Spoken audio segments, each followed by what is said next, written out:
Summer is almost here and fruit doodles are the perfect sketchbook topic. Let me walk you through these sweet illustrations and show you how successful you can really be.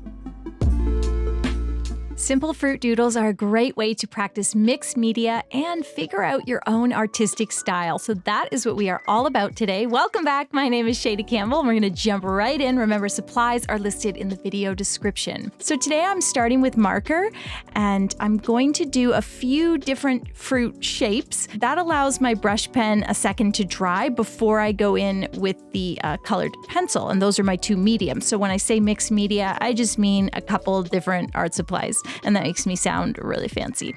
So I drew some fruit shapes, apples, strawberries, and cherries. You can make it pretty basic. They're all pretty much just circles. And then we're going to come back in with that secondary media. And, for the apple, I went around it with red. I added a stem, we're going to do a little circle and some seeds, and then maybe a little bit of shading as well. You could even be extra and put a leaf. For the strawberries, same thing. I'm going to grab a red, even though I started with pink. That allows me to do a really graphic, messy outline and some kind of scribbly shading. And I think that just looks so cute and playful.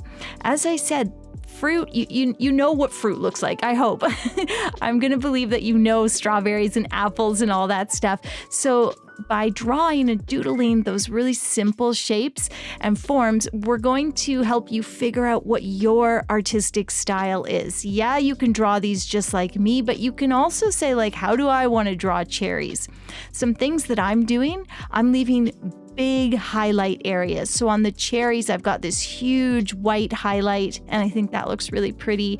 Or on the strawberries, I've started with light pink and then I've gone in with red, allowing for a nice high contrast. I'm also doing kind of scribbly stuff, and I want everything to look playful and fun and summery. So as I said, this is a great chance for you to ask yourself, what do I like to do? What kind of media do I like to mix? Maybe you'd like to start with watercolor and then go in with a black brush pen. That's another style that I am very drawn to. So, it's up to you. I'm going to do basically some more circles. Everyone starts pretty much with circles. We're doing blueberries in a light blue and peach with a light orange. And then same drill, I'm going to come in with a darker colored pencil, in this case a light red, and I'm outlining that peach. And for the peach slice, which is a semicircle, I'm going to do a little bit of shading and then add that little extra color at the center. I'm going to use a marker to draw the pit on my peach. I'm doing a lot of cut in half fruit, dissected fruits.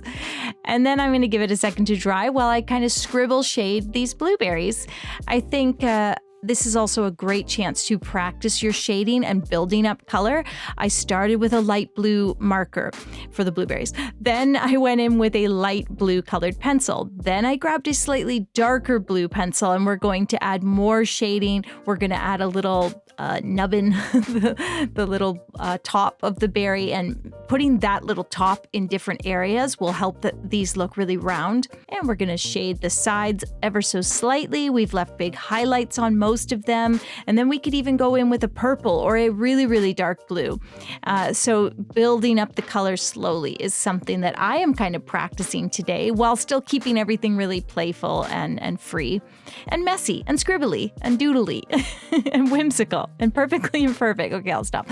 What's next? I'm going to try doing a little raspberry, or maybe it's going to turn into a blackberry actually, because I'm starting quite dark. So I'm starting with a burgundy brush pen and basically drawing the shape of the berry either by doing that sort of lumpy outline or doing a cluster of little circles together to give me the raspberry shape.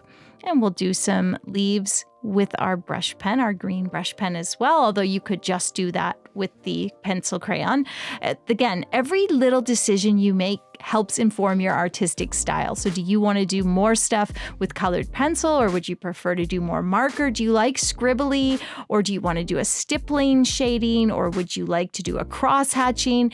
This is all stuff I cover in my e-course, by the way, floral illustration e-course. It is a focus on flowers, but there's some fruit thrown in there too. Anyway, let's keep moving.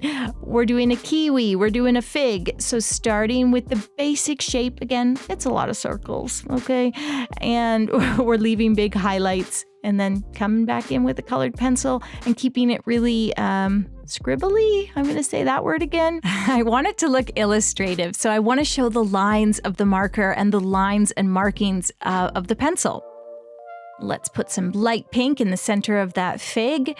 And while I wait for that to dry, the kiwi looks so cute with the black seeds, BT dubs.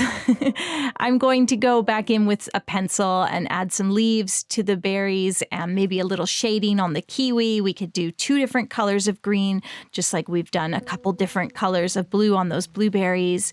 And then I'm going to use a couple different reds and pinks for the center of that fig and just doing like very scribbly. And we'll use a burgundy to do the outer edge. The fig is really big compared to the other fruits.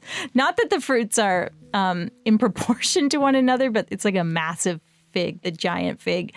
I'm going to put another strawberry up here, and I decided to darken up the strawberries a little, give them a bit more shading. I'm really liking the high contrast of these illustrations.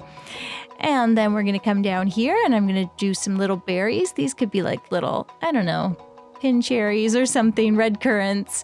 We'll put a messy little stem, and then I'm going to draw some that are not colored. So they are so highlighted, they aren't even colored. I think leaving that negative space is a great way to make your illustrations look really intentional and interesting. So there you have it, my friends, a whole page of fruity doodles, mixed media, perfect for summer and perfect for helping you to hear your own artistic voice a little louder. Remember, you can grab the worksheet if you would find that extra guidance helpful. That's over on Patreon. Signing up is a great way to support this channel and, more importantly, support your own artistic journey. Thanks for watching. I'll see you soon with a new tutorial.